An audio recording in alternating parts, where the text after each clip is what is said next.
ব্যবসায়ীরা যদি 15% ভ্যাটও দেন তাহলে নতুন দেশ বিনির্মাণ সহজ হবে, এমন কথা বলেছেন বাণিজ্য উপদেষ্টা শেখ বশিরউদ্দিন। সকালে চট্টগ্রামে ICMAB আয়োজিত অনুষ্ঠানে তিনি বলেন, গুটি কয়েক মানুষের হাতে সম্পদ কেন্দ্রীভূত হওয়া এবং ব্যাপক দুর্নীতির কারণে অর্থনীতিতে চাপ বেড়েছে। তবে নতুন সরকার রাজনীতি ও অর্থনীতি পুনর্গঠনে সর্বাত্মক চেষ্টা করে যাচ্ছে। ব্যবসায়ী সমাজ যদি খাতভিত্তিক রাজস্ব দেয় তাহলে অর্থনৈতিক সংকট দ্রুত দূর হবে বলেও মন্তব্য করেন উপদেষ্টা।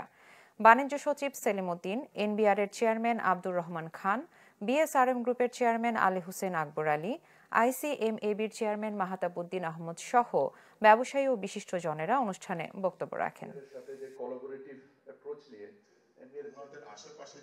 রাষ্ট্রের মূল চালিকা শক্তি হচ্ছে থেকে আমরা যদি প্রপারলি রেভিনিউ আদায় করতে না পারি তাহলে আমরা যে বাজেট তৈরি করব, যেটা আমরা দীর্ঘদিন যে তৈরি করছি, ঋণ নির্ভর এবং ঋণ অ্যাকোমোডেটেড হতে হতে ঋণের যে দায় এবং ঋণের যে সুদ এর পরিমাণ যেটা আসে সেটা পরিশোধ করার মতো সাস্টেনেবল ইকোনমি আমাদের থাকবে না। আমরা প্রায় এরকম একটা অবজেকশনে আসছি।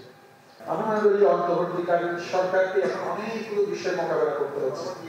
যদি তারা সংস্কারটা প্রায়োরিটি দিয়ে যদি এখানে করতে পারে তাহলে মনে হয় সেটা ভবিষ্যতে যারা রাজনৈতিক সরকার আসবে তাদের জন্য অনেক সহজ হবে। এই রেজলিউশনটা নেন যে আপনারা যেসব বিজনেসকে প্রতিনিধিত্ব করেন এখানে, সেখানে সম্ভাব্য একত্রিত হয়ে 50% ভ্যাট অ্যান্ড ট্যাক্সটা বাড়ায় দেন।